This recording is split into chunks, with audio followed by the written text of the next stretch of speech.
Зачем бежать, да и куда, когда рядом с ним тепло? Мне немножко не хватает свободы и доверия музыкантов друг другу на Szene. Sie möchten unbedingt ein Päckchen Kaffee heute kaufen, weil nur heute kann man das machen und nur für bestimmte... Не знаю, почему включил сейчас акцент. Причиной, улетела птичка. I'm sorry for... Да дрожит голосовой аппарат. Я хочу это услышать. Мой доцент сказал: ну все, песня готова. Я считаю, что за этим стоит успех.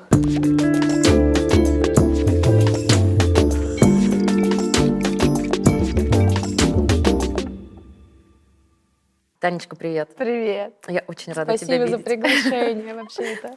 Давай, так делаем, давай. Поощупываем. Пощупываем. Один разок. Таня, расскажи, пожалуйста, про свое детство и в какой момент у тебя появилась музыка или ты у нее. Я даже не знаю, как правильнее задать этот вопрос. Да, это вот такой интересно правильно заданный вопрос. В моем доме всегда была музыка, при том, что музыкантов в семье нет. Просто есть люди, которые музыку очень любят. И это очень интересно, как все-таки так получилось, что я сейчас, где я нахожусь, при том, что вот как бы не было совершенно от кого-то именно видения. И, в общем, не было. У мамы любимой было много дисков, ее любимых певцов, исполнителей. И я думаю, когда она заметила, что я начала пропевать все альбомы Меладзе вместе с альбомами, что, наверное, не все обычные дети так делают, и поэтому она привела меня на прослушивание в музыкальную школу. Сколько тебе было лет? Мне было 5 лет. Это было рано. Мой дедушка, кстати, считал, что у меня не было детства. Потому что тебя отдали в музыкалку? Потому что я тот самый ребенок, у которого было 300 тысяч кружков, и они все были один за другим. И мой дедушка очень переживал, но не знаю, я не могу сказать, что у меня было несчастливое детство. Но у тебя на тот момент это удручало, как ребенка? Ты думала о том, что я хочу гулять? Позже, наверное, вот не ребенком, а подростком в школе, где-то в классе в 7-8, когда там все после школы идут вместе тусить, а ты такой: у меня там фано, и нужно пойти играть Баха. Вот. Были моменты, когда хотелось бросить все, и спасибо, опять же таки, маме за то, что она не дала это сделать. Не знаю, что бы из меня получилось, если бы я бросила музыкалку. Слушай, но ведь очень много есть примеров в жизнях, когда детей отдают в музыкалку, и потом они вообще не занимаются музыкой именно потому, что они сломались там. То есть потому что перегнули вот эту вот палку родители. Да. Как ты думаешь, от чего это зависит? Может быть, тебе повезло, что у тебя просто любовь к музыке, она перевесила вот это вот все наличие уроков, педагогов. У тебя были хорошие педагоги? У меня были замечательные педагоги, самые лучшие педагоги. Мне очень повезло, кстати, у меня было много именно молодых педагогов, и я сейчас понимаю, что, наверное, для них это на тот момент тоже был такой, если не юношеский, то young adults, типа максимализм. И они вот с нами, им было интересно с нами заниматься. Они были там день и ночь, и всякие выездные поездки с хорами, с оркестром русских народных инструментов, где я на домре играла 7 лет. Это как бы была всегда классная тусовка, и не только вместе с друзьями, но всегда были эти молодые, любящие свое дело и детей, педагоги. Это, конечно, очень здорово. А мама и папа чем у тебя занимаются? Моя мама учительница английского языка, папа бывший военный. Как говорят, бывших военных не бывает. Это так. У меня было счастливое детство. Нужно сказать. Счастливое, да? Папа. Мы можем не показывать папе интервью, поэтому ты можешь говорить всю правду. Нет, правда, все было... Как бы никто не сидит сейчас меня с упором в спину. Да, и как бы... А дедушка профессор в институте, как бы поэтому вот как-то откуда пришло вообще музыкальное, непонятно, но я этому очень рада. А как сложилась именно вокальная твоя история дальше? Ты закончила школу, там было фортепиано и вокал. То есть основные 2 предмета. Я пела сначала очень долго в хорах. Меня отдали в музыкально-хоровую студию «Радость». Сейчас она как-то по-другому называется. И я очень много лет пела в хорах. Потом, когда началась ломка голоса, вот меня отдали в оркестр русских народных инструментов, а потом параллельно с этим я пела еще в английском хоре. Мы ставили мюзиклы хором. Это было тоже очень интересно. Это все было в Москве? Это все было в Москве. Я родилась, да, и выросла здесь. И очень поэтому мне важно сюда возвращаться. Это такой Ну да, это особый родной, город. Родной. И в какой-то момент начали появляться сольные занятия по вокалу, которые поначалу не очень много чего приносили. Я понимаю, сейчас это как бы был больше такой смежный, общий эстрадный вокал. И Это была студия или ты это ходила? было частным образом, это было всегда по-разному. А потом, и я не помню, как это произошло, но в какой-то момент я начала учиться в 2 музыкальных школах параллельно. Это продолжалось, правда, всего года 2. И второй школой стала школа имени Дунаевского. Мне очень хотелось заниматься вокалом, и все вот эти частным образом встречи нерегулярные с кем-то, которые меня не вдохновляли и мне не приносили чего-то, чего я, наверное, искала в том уже сознательном возрасте, но не понимала чего. И вот поступила я на эстрадно-джазовый вокал, к Анне Левшиной я попала. И она мне почти первым делом так и сказала: ну как, мы здесь не будем петь Кристину, там, Селин, у нас джаз. И я такая: как джаз? А мне 11 лет. И я думаю, ну все, попала, сейчас куда-то поступила, сейчас тут надо ходить еще и джаз петь. И вот эти занятия первые, наверное, это был первый год с моим первым вот джазовым педагогом. Это было очень важно вообще для того, чтобы я поняла, что это за музыка такая, и вообще как ее любить, как ее понимать, как ее слушать, в чем заключается вообще, в чем отличие джазового вокала с технической точки зрения в том числе. И потом пришла замечательная Настя Пухликова, сейчас Балева. Это такой мой особый педагог, и она очень помогла мне, показала вообще, как можно это делать. Получается, Настя тоже была достаточно молодым преподавателем для тебя уже, не У нас очень разница, да, большая по-моему, у разница. нас 5 лет разница, да, это правда. Да, и это вот был... Она прям пришла в Дунаевку работать после выпуска с Ордынки, если я ничего не путаю, да, и это было для нее вот таким как бы... И тут мы все на нее свалились, вокальный класс. Мне кажется, было и до сих пор остается, потому что видела, как она работает с детьми. Это какой-то Да, неиссякаемый источник энергии, и дети с ней просто начинают гореть. да, Настя батарейка, это... Вот если говорить о педагогах, о призвании, то, мне кажется, у нее точно есть вот эта вот жилка. Согласна, да, совершенно Круто. точно. Ты занималась у нее, вы пели джазовые стандарты, ты пела с ансамблем. Да, и с ней понеслось. Она как-то сразу меня раскусила и начала меня везде пихать в какие-то конкурсы на фестивале. Поставила петь меня с биг-бендом Дунаевки. И это было очень интенсивно. И я поняла, что мне это нравится и что мне это получается. После хоровых долгих лет мне внезапно мне разрешали вообще исследовать свои разные окраски голоса, и было гораздо больше свободы. И это такой был вообще как будто мир раскрашенный теперь, музыкально к тебе пришел. То есть для меня это было очень сильным впечатлением вообще джаз вообще в целом.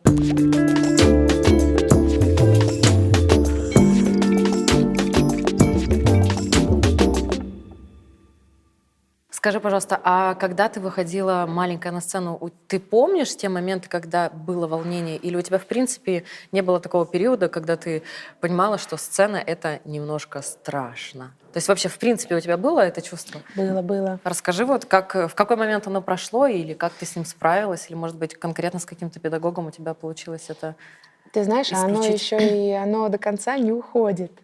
Серьезно? Я почти перед каждым выступлением у меня прям такой мандражик.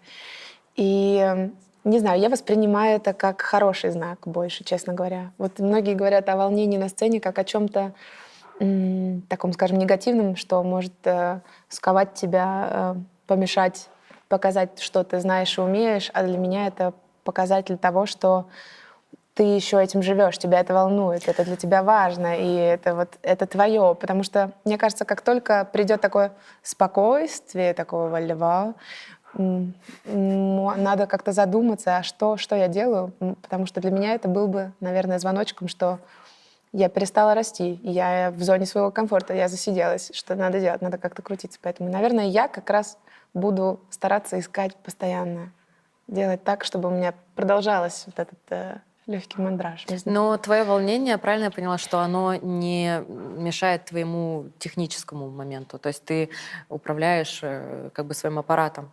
Вот речь, наверное, вот об Да, этом. дрожит голосовой аппарат на первой песне, но На первой песне важно, чтобы выступление было чуть больше, чем... да, соглашусь.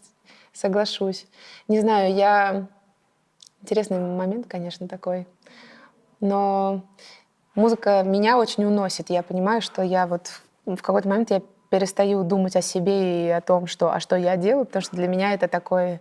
Даже если я пою одна, для меня это на самом деле я не одна, а это такой какой-то дуэтный момент, я и музыка, и это идет какая-то коллаборация, Мгм.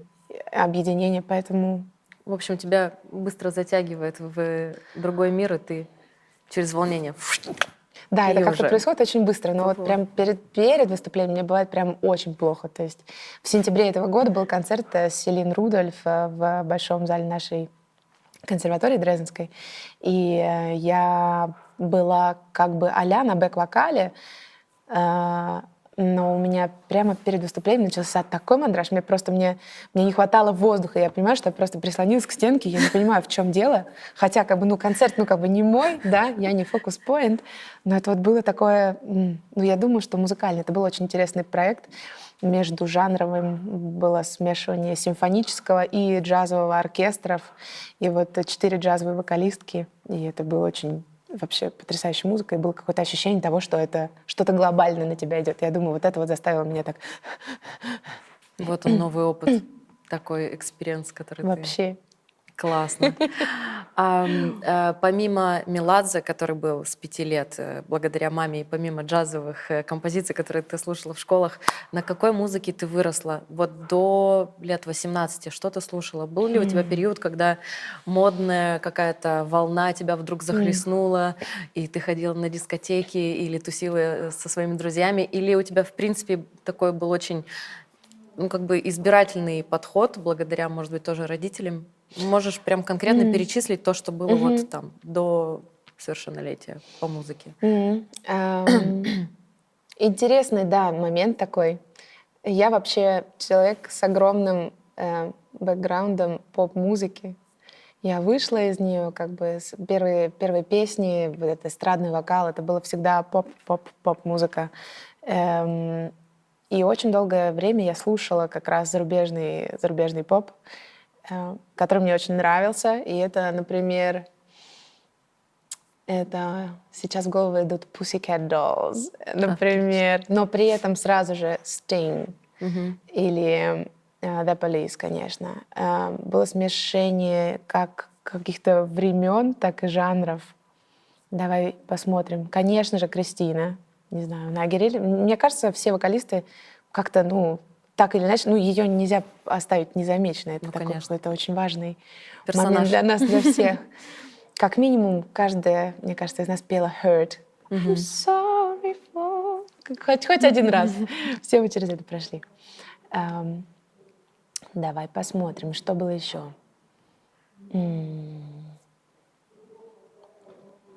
Конечно же, для меня вообще огромное влияние на меня оказала хип-хоп-музыка. Я несколько лет была в хип-хоп family. То есть у нас было объединение мальчиков и девочек, рэперов и вокалисток. Мы назвались вот хип-хоп семейкой. Мы вместе создавали музыку, мы писали музыку и продавали ее. Мы выступали на нескольких фестивалях. Это было вот тоже очень сильным значением, и до сих пор можно где-то найти треки. У меня был замечательный никнейм «Супервумен». Лев в моем характере, видимо, тогда тоже Проявлялся. проявлялся. Уже тогда. Это очень смешно. Вот. Но песни мы писали. То есть я сочиняла музыку вот тоже уже как бы вообще со времен, как я не знаю, как я себя могу помнить. И вот писать музыку для этих хип-хоп моментов, это тоже, На русском? на русском, на английском. Было вот прям очень, очень много всего. Да. Полный Поэтому набор. хип-хоп, и, конечно, слушаешь тоже все это хип-хоп, поп, хип-хоп, все эти Fergie и Black Eyed Peas, вот эта вся мешанина, это можно, можно приурочить к становлению моего музыкального вкуса. Но хорошо, что оно разбилось как-то дальше, я вот думаю. Так А здорово. куда ушло дальше? Что было потом? А что было потом? А потом мне показали, что можно и нужно слушать современную джазовую музыку. И вообще, что джаз — это не только традиционный свинг 30-х годов, а вот вообще вот такая вот палитра и соул, и фанк, и R&B. И там пошли группы такие, как Майса, Инкогнито, и пошло вот этот весь спектр. И тоже это было совершенно новым. Я помню, как сейчас это ощущение, когда люди показывают мне новые треки, я думаю, да, офигеть, как классно. Мелодичность и какая-то вот беглая, не беглая речь, а такая донесение информации, вот именно вот как из поп-музыки, аккорды какие-то пошли свежие, новые. Что это, как это? Ритмами. И для меня это был целый новый мир, и тоже очень мне это очень нравилось. А потом, еще чуть позже, я пришла вообще к тому, что есть еще вообще фьюжны, есть очень крутые инструментальные команды, но это вот как бы совсем поздно. Я всегда цеплялась за наличие вокала в коллективе, а сейчас пришла к тому, что это и не обязательно.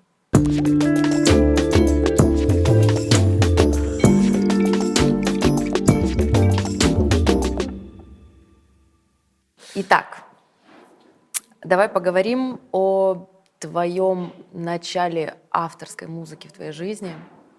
Когда ты написала первую песню, первую мелодию, что это был за момент, какой это был возраст, и как это все вылилось в итоге, что в 2019-м ты выпустила свою дебютную пластинку «Планета».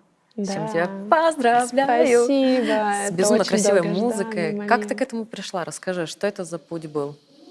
Я очень завидую тем людям, которые реально помнят, когда они написали свою первую песню и в каком возрасте. Я, к сожалению, этого не помню. Я помню, что инструмент в моем доме появился очень рано. И фортепиано в музыкальной школе тоже началось очень рано, поэтому я, в принципе, любила, мне нравилось проводить время за инструментом и что-то делать. И развивать одновременно коррепетиционный скилл, можно так сказать по-русски? По-русски. Развивать именно тот навык игры на фортепиано, когда ты когда ты себя аккомпанируешь и при этом поешь. И это, я помню, что привело меня к каким-то разным музицированиям того, чего еще нет, но что это было, и получилась ли из этого какая-то прям первая песня? Нет, но я помню, что я никогда не чувствовала какой-то нужды вот что-то написать, оно просто лилось. И было интересно дать этому... Как бы я даже не задумывалась, вот как сейчас. Просто из меня это все шло, и надо было этому дать выход. Я думаю, первые осознанные авторские, дописанные до конца песни относятся к периоду хип-хоп семейки. Все-таки Супервумен. супервумен времен супервумен. Потому что... Не, ну так смешно, конечно. Ну хорошо. Я хочу это услышать. Я тебе потом включу, если А интересно. можешь примерно изобразить? Ты же наверняка помнишь. Хоть Конечно. кусочек. Но песня одна была «Человек дождя», и я пела в припеве, и я пела «Пока дождь по крышам бьет, как из ведра, я дома одна, и вокруг лишь тишина. Капли бьют по стеклам, они сводят с ума. Забудь обо всем, ведь ты человек дождя». И дальше начинался рэпчик. Нормально. Мне кажется, если бы ты сейчас выпустила такую песню, Кстати, возможно, у тебя был бы успех. Появился бы новый вообще пласт фанатов такой Да, музыки. новая аудитория, почему нет? А может быть, ее надо перевыпустить с джазовой аранжировкой. А почему нет? Очень круто. Новое десятилетие вообще открываем, поэтому вообще я за смелые идеи. Может быть, Это почему очень нет? крутая идея, почему No нет? risk, no fun. Да. Ну все, ребят, я пошла Всё, пока. писать. Нет, в общем, я реально думаю, что первые осознанные до конца написанные композиции относятся именно к этому времени, потому что мы писали, как я уже сказала, не только для себя, но и на заказ. И это вот было, знаете, вот какой-то... Появилась схема, и появилось надо, и появилось нужно до конца. И вот какие-то вот первые законченные мысли, наверное, родились в этот Вот период. давай, пока далеко не ушли. Колоссальное количество талантливых ребят, которые пишут свои песни, знаю лично по себе. Вот они ловят вдохновение, да, мы ловим, мы творческие люди, у Да. которых приходит вот этот поток. Мгм. Садимся за инструмент, можем написать куплет или припев песни, и такие, вау, классно, там записали на диктофон или в программку, неважно, и отложили. И вот таких черновиков, я знаю очень много у всех ребят, которые пишут. Ты можешь дать совет, как сделать так, чтобы эти черновики в итоге стали завершенным произведением? То есть вот этот скилл по поводу «надо закончить, довести до конца», что бы ты посоветовал, например, людям, которые не могут, не умеют, не знают как? Я отношусь к тем же людям, которые делают 100-500 заметок в телефоне. Так. Но я для себя обнаружила, что мне нужен физический материал, и это должно стопочкой копиться на фортепиано, вот с правой или с левой стороны, неважно. Чтобы я видела, оно лежит, оно пылится, чтобы я, когда убираюсь, я периодически это... Я считаю, что нужно найти, с чем вам удобнее работать. Я вот зацепилась за этот физический вид и пытаюсь какие-то идеи, которые я потом прослушаю хотя бы один раз и пойму, да, вот это прикольно, и было бы интересно это посмотреть, и что-то посмотреть, можно ли из этого что-то сделать. Я запишу это на нотную бумагу и положу это на свой инструмент. И тогда вот Да. это вот реальное оффлайн присутствие.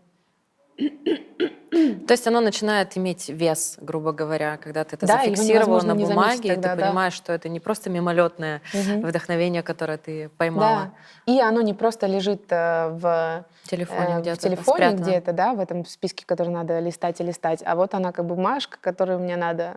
Доработать, Да, довести до я конца. такой человек, мне нужен вообще порядок, и я, наверное, могу назвать себя минималистом, поэтому вот как эта лежащая бумажка, она меня, скорее всего, раздражит, и мне уже в какой-то момент захочется уже сесть, ну Что вот это? просто, ну вот пойдет или не пойдет сейчас. Вот Что как бы, это? если не пойдет, тут просто уже надо это убрать. Просто представляю, такая реакция, знаешь, на бумажку. Что здесь валяется? Что за песня? Это же я написала. Нормально. Если кто-то знает, что они регулярно, не знаю, почищают память голосовых заметок, то вообще респект этим людям, но, как бы, наверное, для них не нужно это все выписывать. Но вот я за то, что нужно найти способ как-то вот постоянно себе об этом напоминать. Либо, не знаю, сделать скриншот с названием этой заметки и поставить себе на заставку Ой, телефона. мне кажется, это Пускай прекрасно. мылит глаза. Я Нужно считаю, как-то что мылить глаза. прекрасно, да. Прекрасный совет, потому что это как про ценность своего творчества. Очень часто мы творчество немножко недооцениваем, потому что мы думаем, что это ну, вот из разряда вдохновения, вот пришло, ушло. А когда ты это организовываешь, то есть ты как бы вот ты структурируешь, вот пришло Да, вдохновение, но это согласна. уже кусочек песни. Мгм. И да, пусть он недописанный, но вот он у тебя уже зафиксированный, и ты как бы начинаешь к этому серьезнее относиться. То есть ты как бы себя как раз вот в эту какую-то форму начинаешь укладывать. Именно так, да. Отлично. Посмотрим, вот как Что оно нас, пойдет что нас ждет? в новом десятилетии.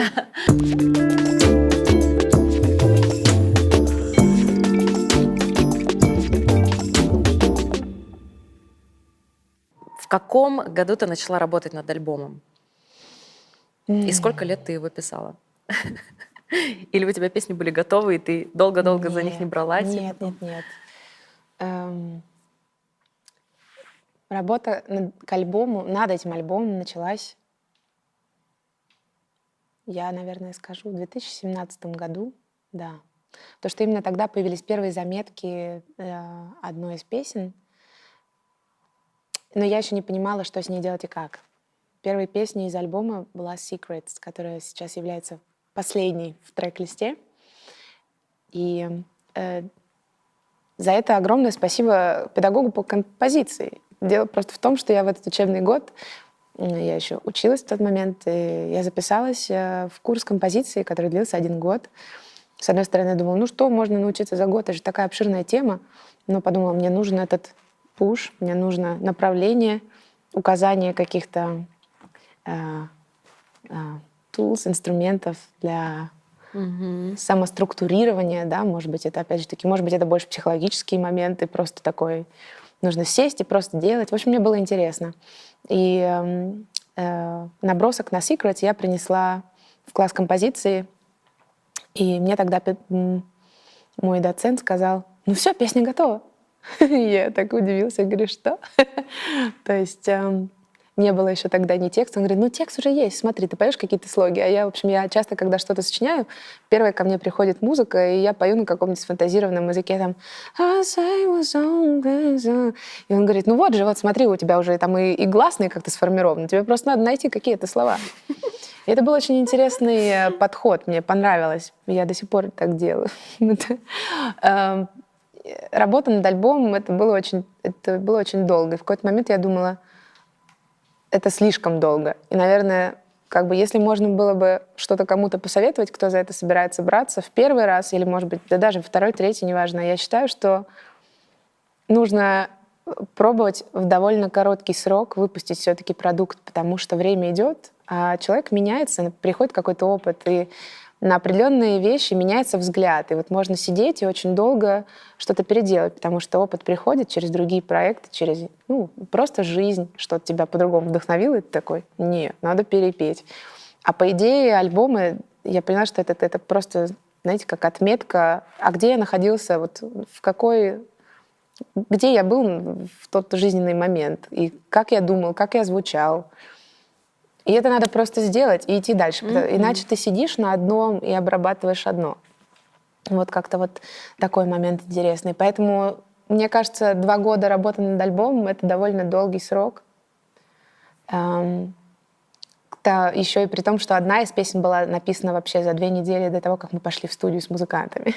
То есть, по идее, могли все песни быть написаны за 2 недели. Ну, это так, это брежет, Я конечно. думаю, что как бы Ну, в это этом шальная действительно мысль, что-то но есть. согласись, это ведь реально. То есть сесть, Да. написать и пойти и записать. Так, а ведь я Эсперанза Спелдинг люблю очень, эту басистку-вокалистку. Она да. пошла в студию, по-моему, это было уже 2 года назад, да? Она заперлась там на несколько дней. И жила, ела, спала там и творила в режиме. И она сочиняла песни и сразу же их записывала. И к ней в эту студию приезжали периодически музыканты и записывались. И творился, то есть альбом какой весь это альбом? создался. А вот очень хороший вопрос. У меня плохая память. Ты меня заинтриговала. Последний ее — это Seven Little Spells. А вот тот, который был до этого, он был создан и написан в течение, по-моему, это были 3 дня. Вот. И была живая трансляция, можно было все 3 дня постоянно подключаться, смотреть, а где она сейчас и что она делает. Был очень интересный проект, да. Вот это да. О боже, как круто. Поэтому я думаю, в этом что-то есть. И мне бы очень хотелось это когда-нибудь испробовать, посмотреть. Потому что мне кажется, вот такое, вот именно, как мы до этого сказали, что для какого-то конечного создания песни, да, мне тогда в моем подростковом возрасте понадобилось надо, дедлайн, потому что либо выпуск назначили, релиз песни, либо надо на продажу. И вот так же и здесь. Ты знаешь, что у тебя 3 дня, и нужно создать альбом, и ты просто постоянно в этом творческом потоке. И мне кажется, что-то в этом есть. Очень хочется попробовать. Скажи, вот оно как-то вот прям звучит как что-то. И тут меня осенило. Да. Как ты поставила себе дедлайн по написанию альбома? Ну, то есть вот последняя песня была написана за 2 недели до выпуска, грубо говоря, а первая песня написана была в 2017 году. Да. Ну, вот в какой момент ты поняла, что долго, и все, я готовлюсь к этой дате? То есть я правильно понимаю, что ты сама себе эти дедлайны сделала? Я сама себе сделала, У тебя эти же нет ни дедлайны. продюсера пока, никого, ни директора? Нет, пока никого еще. нет. А планируешь? Если ты там, жди меня, и я приду. Ребята, срочно. Очень серьезный артист. Очень серьезный артист. Ну, это сразу как-то мне хочется спинку выпрямить. Но я не серьезный артист. Супервумен. Подожди, как там у тебя было? Супервумен. Супервумен. Yes. Да, дедлайны. Сейчас, подождите, это можно будет... Я просто к тому, что эти дедлайны, они на самом деле спасают, потому что у тебя как бы нет выхода, и ты ты вот раз взял и родил Да, наконец-то. однозначно. И поставил точку, и закрыл вот этот гештальт, ты не мучаешься и не тратишь энергию на переживание, что есть недоделанное. Но ведь сложнее всего придумать самому себе этот Да. дедлайн. То есть как сделать так, чтобы процесс был запущен самим тобой, потому что очень много, я понимаю, что наш с тобой разговор будут смотреть люди, которые наверняка тоже пишут песни. Вот как поставить этот дедлайн для самого себя, чтобы это сработало? Да. Это ведь практически как с любой другой штукой, которую ты хочешь делать, но не делаешь. Там спорт, питание, Понятно, сон. да. То есть ты такой, да, я очень хочу, но это не значит, что ты это сделал. Как у тебя это получилось, как сработало?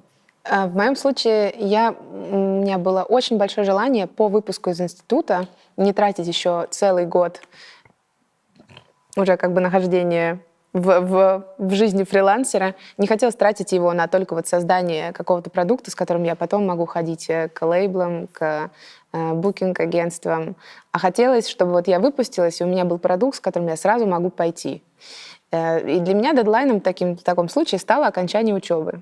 Потом в какой-то момент появилась дата моего бакалаврского дипломного концерта, и я решила, ну все, вот оно.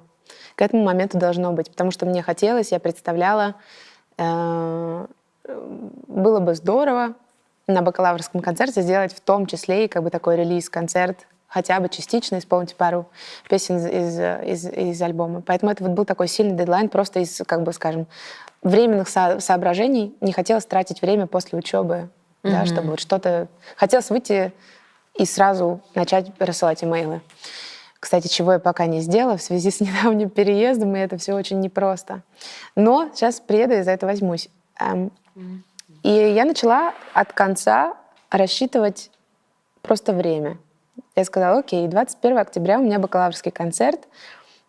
Я хочу, чтобы диски приехали ко мне, самое позднее, за неделю до него. Это значит, пока они в печати, это что? Это еще 2 недели, окей. Это значит, что к этой дате должен быть готов мастеринг. Если мастеринг поговорила, то есть всегда надо писать этим всем заведениям и спрашивать, сколько примерно это длится. В печати я заказала тираж 500 дисков. Сейчас посмотрим, что я буду с этим делать. Покупайте, пожалуйста, диски, пожалуйста. Вот. Такой был крик о помощи. Но мастеринг как бы связалась с нашим звукорежиссером, с которым я уже работала и в прошлом году, и в позапрошлом. И я понимала, что альбом буду писать только с ним. Спросила, сколько длится мастеринг? Окей, а сколько бы ты на миксование закладывал бы времени? Окей. Это значит, давай еще посмотрим, если что-то не понравится, нам нужно еще время на что-то перепеть, что-то перезаписать, еще там заложили недели 2. Окей, это значит, к этому моменту уже должны быть все как бы чистовые точно записаны. Ага. А там я уезжаю. Окей, смотрим, значит, еще. То есть и вот так вот простраиваться. И появилась дата похода в студию с музыкантами, к которому я понимала, что окей, а до этого мне нужно с музыкантами встретиться раза 2 минимум. И вообще сделать бы черновую запись, да хотя бы на тот же Zoom, чтобы посмотреть, как звучит, прежде чем мы пойдем в студию. То есть, это как-то вот так вот оно считается от конца, конечно. Потом складывается. А иначе никак-то не уложить. И потом вот эти каждые маленькие дедлайны, они так на тебя... Ты видишь у себя в ежедневнике такой красным, горят дедлайны, все, и такой... И делаешь для этого все. Вот так. Это, конечно, вообще работа над альбомом очень-очень много у меня научила. Это был первый опыт. Это был первый опыт. Ты хочешь что-то сказать? У тебя не было такой мысли, что перед тем, как записывать альбом, надо бы сыграть несколько концертов? Типа впеть песни, посмотреть, как они звучат, а потом, возможно, что-то изменить и потом записать. То есть у тебя получилась такая достаточно своеобразная логика. Ты сначала его записала, и вот сейчас что ты будешь делать дальше? Нет, у нас был один концерт в январе прошлого года, 19-го, в который я принесла эти песни, кроме той, которая была написана за 2 недели до похода в студию. Конечно, я принесла другие песни, мне было важно, да, услышать, как мы в бенде. То есть вообще планировалось сначала EP из 6 треков, и потом я понимала, что нет, я все-таки хочу, чтобы они были стилистические, чтобы история как-то была более связана. То есть многие песни, которые я думала, они попадут на альбом, они откинулись по разным причинам. У нас был один концерт, чтобы я это поняла. Вот, то есть он состоялся и многое прояснил. Можно было классно посмотреть, какие аранжировки не работают, тоже еще какие-то моменты продумать. Да. Вообще то, как ты сказала, так надо делать, так надо. Это вообще очень мудрое и правильное решение. Я бы, если бы у меня была возможность, я бы с удовольствием сыграла концерта 3-4. Класс. Конечно. То есть, если есть возможность, надо это делать. Я тоже Но, только может за. быть, наоборот, тебя спасло твое положение, и таким образом ты получила результат. Ну, то есть у тебя уже есть готовая пластинка, это тоже Не знаю, мне Ну кажется, да. это два разных пути. варианта Варианта. развития пути.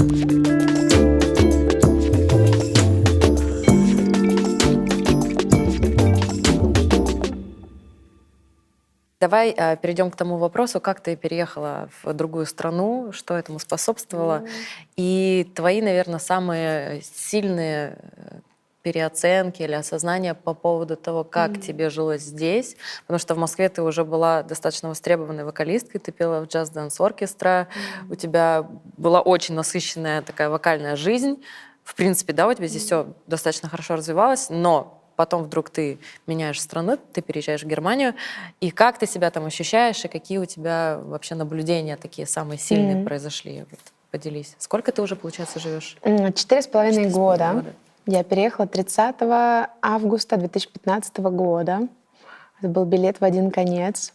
Причиной, Ксюш, конечно, как можно здесь, вот ты сама говоришь, как бы все здесь было, работа, учеба заканчивалась, все было понятно. Мужчины, конечно. Застучала сердечко, улетела птичка. Не знаю, почему включил сейчас акцент.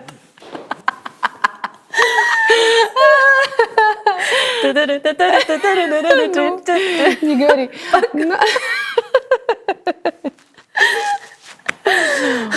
В общем, да, это вот украл мое сердце один молодой человек. Я правильно понимаю, что «Планета» — это речь именно о нем? Я не буду выдавать многих секретов. Ах, ты интригантка! Как бы... Хорошо, пусть каждый мужчина думает, что это про него. Про него, да.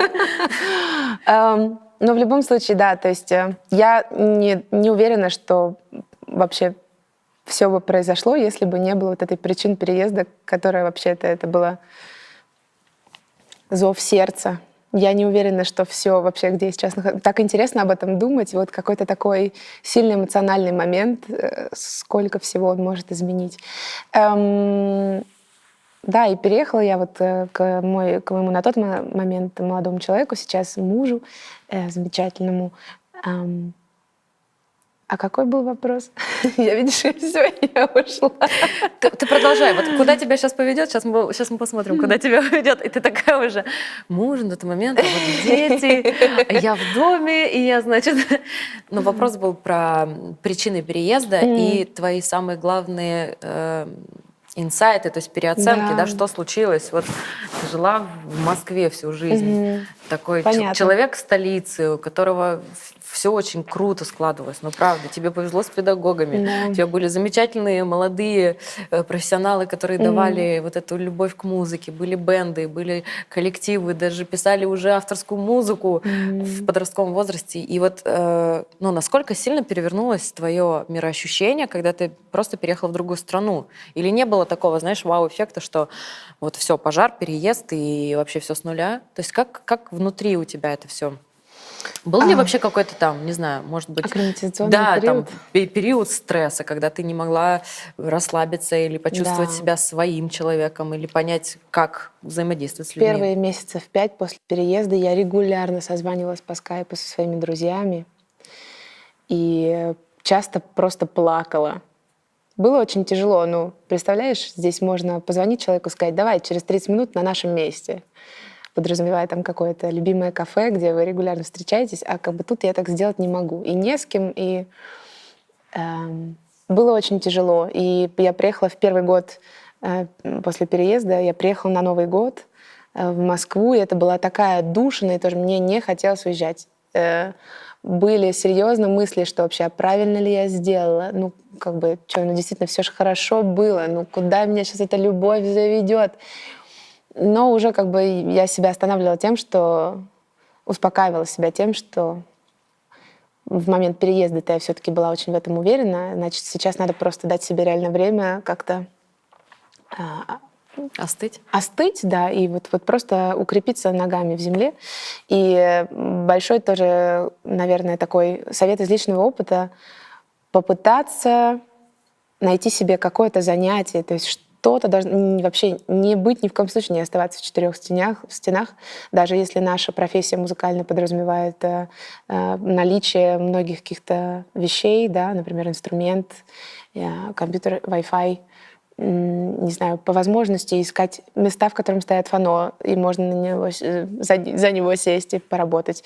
Общественные места с Wi-Fi. Выходить из 4 домашних стен, потому что это такое вот закрытие от социума. Я человек очень общительный, и учась на дирижера хора, как бы это постоянно было люди.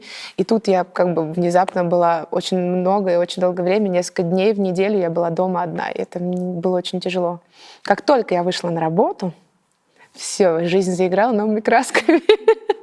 Нет, серьезно, очень сильно скакнул и уровень языка разговорный, когда ты вынужден и с коллегами, и с клиентами, я не уточнила, да, я пошла, конечно, в гастрономическое направление. Мне вообще всегда очень хотелось вообще узнать, что это и как это. И я пошла баристой в кафе.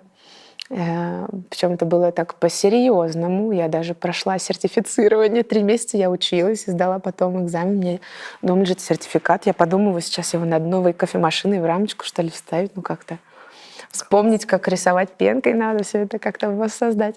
Но это очень мне нравилось, не знаю. Мне нравилось общение с людьми. Мне нравилось, что вот приходят одни и те же. И уже возникает какое-то ощущение, что ага, а у тебя как дела? А, ты из отпуска приехал. Ну, это вот был социум, это был немецкий язык, это был вообще выброс в холодную воду совершенно. И первые месяцы, я помню, если нужны были какие-то особые продажи делать, я записывала себе на листике, который лежал у меня под кассой, фразочки из серии, что «А не хотите ли вы приобрести только сегодня?» Вот Ну я скажи, просто писала... ты же уже наверняка знаешь. Скажи. Ну, конечно. Давай. Что, на Давай. немецком? Да, это очень круто. Sie möchten unbedingt ein Päckchen Kaffee heute kaufen, weil nur heute kann man das machen und nur für bestimmte Preis und so alles. Нет, ну понятно, что как бы сейчас у меня... Ну, У меня аж слезы пробило, боже мой, ну какой ладно, все не так артистический грустно. потенциал. Это просто... Нет, у меня реально поперли очень продажи. И как бы Не все, менеджер... говорит, так грустно. Это было прекрасно, это от умиления. Мне очень нравилось продавать, мне очень нравилось работать с кофе, и как бы я помню, что в мотивационном письме на работу я в том числе писала, что я человек сцены, меня ваши гости не напугают, я их сейчас всех Обаяю. обою, Обойму. обниму, все продам, что надо, сдам. Ну, в общем, так как-то и получилось. И я уходила оттуда с большим нежеланием. То есть я шла долгое время, пару раз я шла на понижение часов. Мне очень не хотелось оттуда уходить, потому что это был замечательный коллектив. И, ну, в общем, у нас были корпорации... Ой, ну ладно, Я уже представляю, как ты стоишь за вот этой стойкой, да, продавца, и в перерывах ты поешь, и приходит человек, знаешь, к тебе за кофе, вот это, ты за правую планету. И человек, знаешь, просто, который покупает у тебя кофе, он как бы уже не хочет кофе, он просто слушает тебя, а потом ты даешь ему визитку, и ты говоришь, приходите на мой сольный концерт. Корпоративчики, Да. новогодние, праздники детские, все проводим. Ну, правда. Такого не произошло, но тоже в этом плане меня тоже сильно поддержали. Один раз окружному менеджеру прислали видео Джазенс Оркестра, по-моему, это был... Как же песня называлась? I don't wanna walk today, baby. Как же она No называется? stress. No stress. Вот есть видео, для нас сделал Андрей Маршал, большой друг коллектива. Есть видео, где я в таком красном платье в клубе Дуров. И это видео как-то отправили, значит, региональному менеджеру кофейни. И он такой: это что, наша Таня? Типа. И для него это было, он потом пришел, он так стоит, смотрит на меня, я не понимаю. А я стою, ну, как бы в фарточке, да, кофейная такая вся с косой, сейчас пойду продавать.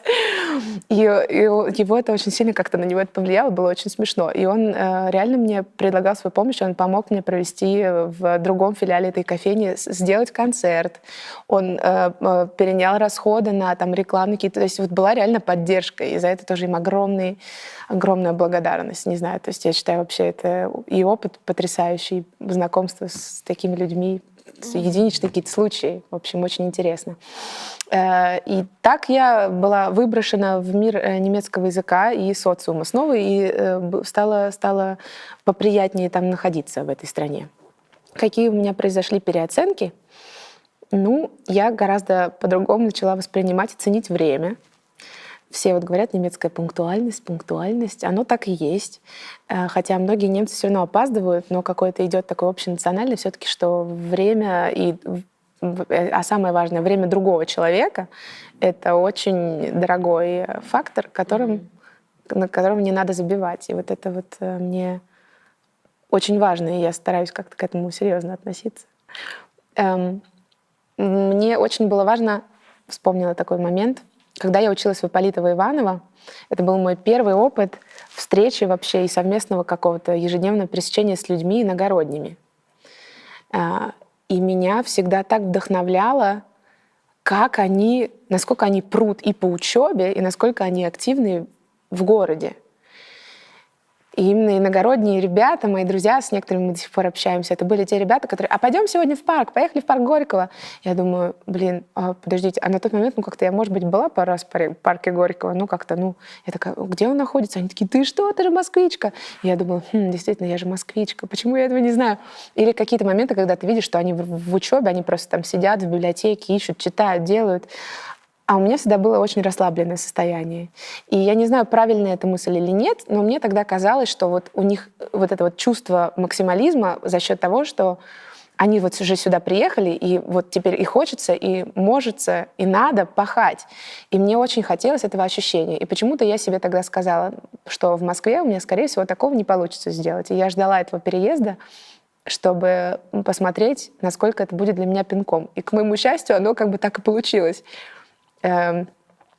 И это вообще лучшие продуктивные годы, наверное, моей жизни именно в Консе. Это очень классно. Поэтому искать какой-то метод, не расслабляться и себя постоянно держать, в общем, ноги, в тепле, но как бы и нет.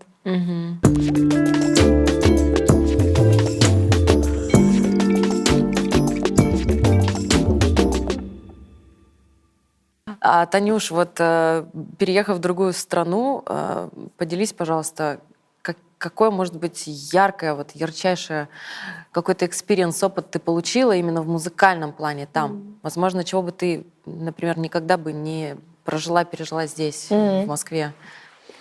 Я, наверное, могу сказать совершенно так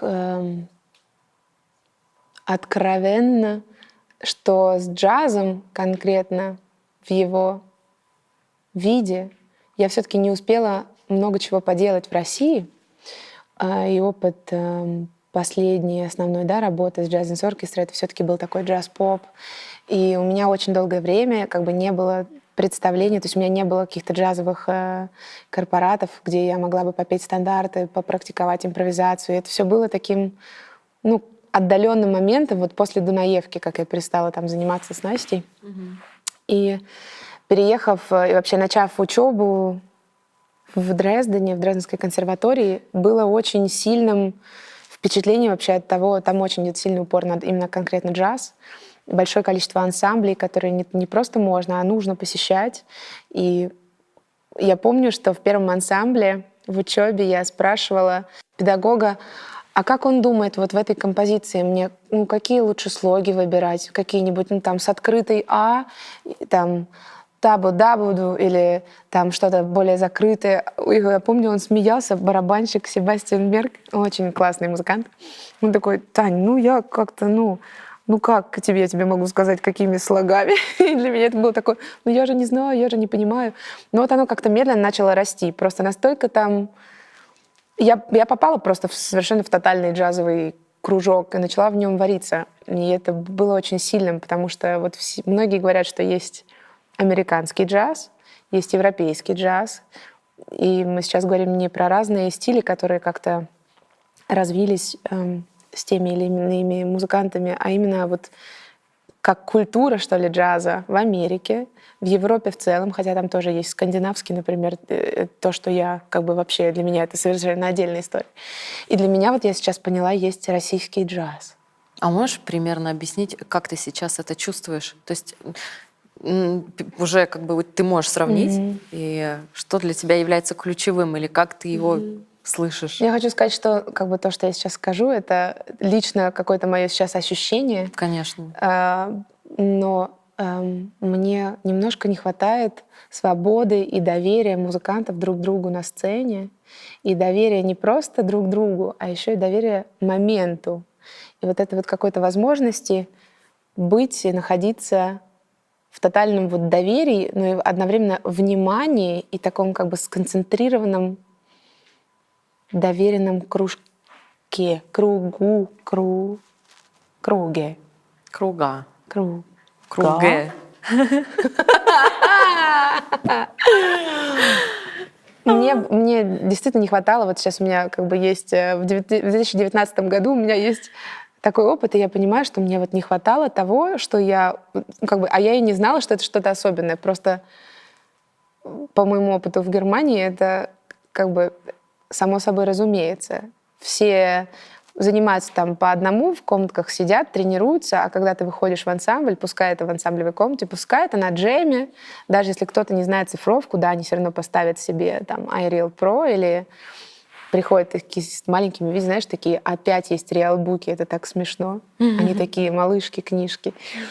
И да, они, конечно, будут, но это вот не уперто. И вот даже если ты там уже 5-й квадрат играешь, ну что ты не выучил, все на 2, 5, 1 строится, так или иначе. И вот это вот как-то меня здесь смущает, и мне хочется больше, я пытаюсь вовлекать, как-то общаться, не знаю, немножко дразнить. Люблю использовать перкуссию, как это назвать, опять же таки, mouth percussion. Не знаю, позаигрывать с барабанщиком, прости, муж, все в рамках. Но как-то вообще расшевелить какую-то вот эту схему.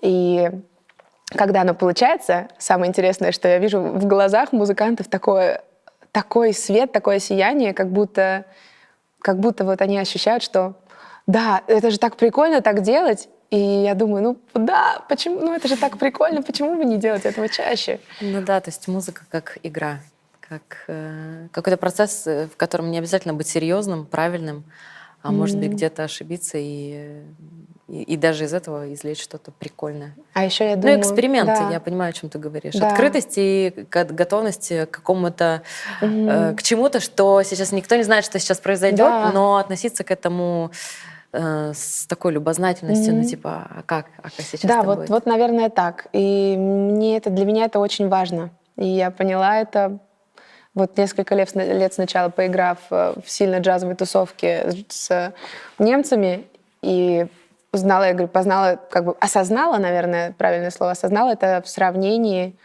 с музыкантами в России. И это было так, немножко жалко. Я думаю, блин, ну классно, видно же, что офигенные ребята. Но почему нету вот этого доверия моменту, наверное, вот. Очень жалко. Я очень надеюсь, что это скоро придет. Ощущается какая-то вот схема, какие-то рамки. Доверяйте музыке, доверяйте моменту. Но это все джаза касается.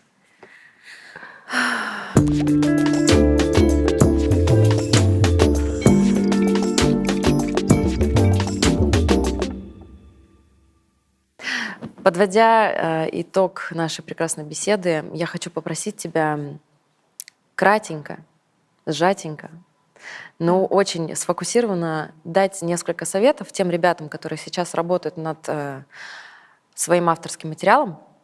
Ты как человек, который прошел этот путь совсем недавно, посоветуй, поделись опытом, как сделать так, чтобы результат случился, и ты не перегорел, пока ты им занимаешься. И, может быть, твой опыт, он очень поможет ребятам, кто сейчас, не знаю, мучается и не знает, как все-таки, вот как дописать этот альбом, как его выпустить и вообще куда его выпустить. Вот давай, наверное, об У этом. меня даже сразу начали появляться очень структурированные мысли. Мне нравится. Наверное, совет номер 1. Не бойтесь просить помощи. У меня было несколько тупиковых моментов или моментов сомнений. И я шла к моим музыкантам, собирала репетицию и задавала вопросы. И спрашивала мнение. И мне не всегда было много и разных. Тут была другая проблема случилась, кого слушать, кому доверять. Но, в принципе, я очень рада, что мой как бы вот опять пошло слово.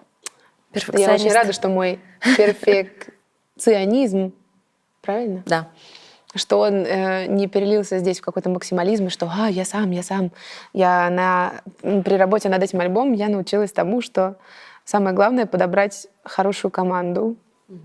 И все равно как бы это командное дело, даже если как бы это твои песни и твои аранжировки, как и события влияют на тебя, а это влияет на музыку, также и другие люди могут на нее повлиять.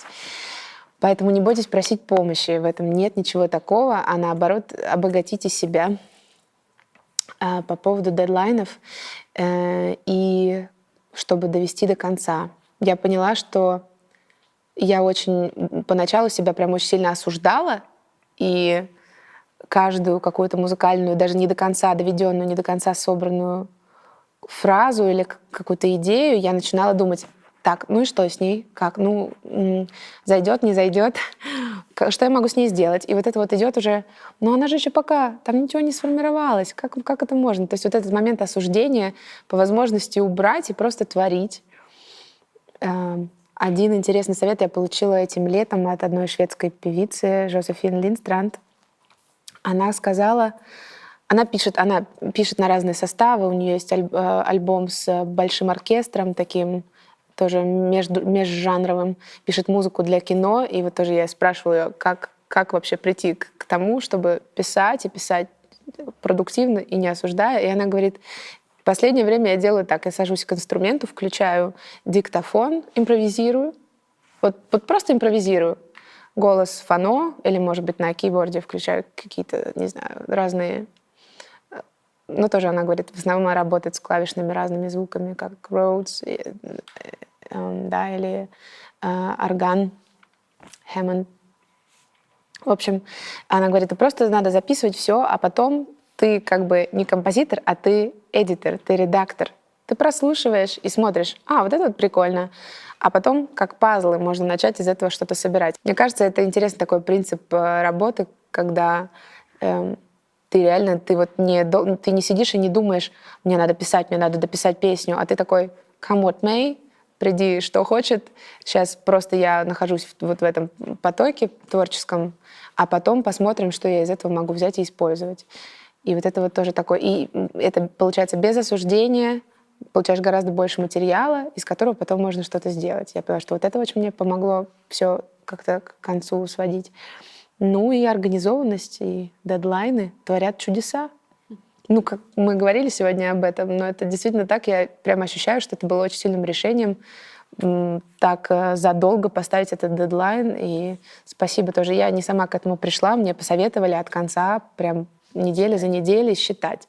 Но это супер, и оно сработало, Поэтому это вот такие силы. Да, надо, и я считаю, наверное, самое главное, особенно когда ты пишешь свою музыку, не забывать слушать другую музыку. Вот есть, наверняка сейчас найдется тоже кто-то, кто скажет, что это контрпродуктивно и может отвлекать тебя и твой стиль. А я считаю, что это, наоборот, это твой этот пинг-понговый мячик, который здесь стучит, ну как, ни туда, ни сюда. Вот ты про него забудешь, ты переключишься, может быть, ты вдохновишься, а может быть, ты услышишь какую-нибудь классную идею, что-то ритмическое или что-то, можно за это зацепиться, попробуйте как-то сварьировать и перенести. Поэтому слушать много музыки хорошей, продолжать то, что вы знаете и любите. Я считаю, что за этим стоит успех и удовольствие, и удовлетворенность самим собой.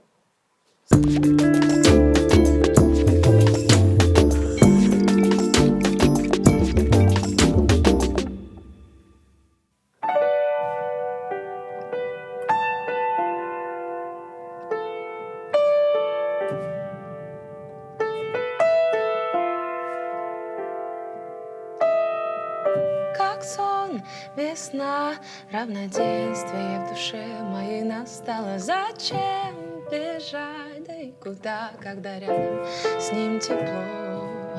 Кто ты и откуда взялось притяжение между нами в душе? Весна, но как будто что-то не то. Ты забрал мою планету и закрыл на ключ. Что бы ты ни говорил, я с собой не вернусь.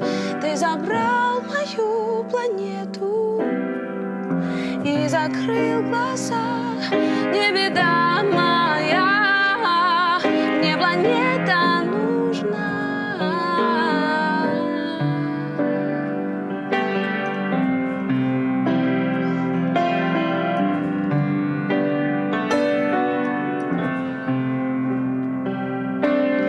Смотрю в небеса, солнце рядом, и оно меня греет. Простые слова, но оно будет там всегда.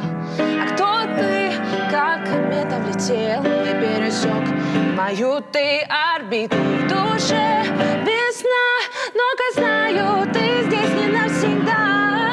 Ты забрал мою планету и закрыл на ключ. Что бы ты ни говорил, не говорил ты, я с собой не вернусь. Ты забрал мою планету и закрыл глаза. Не беда моя, мне планета нужна.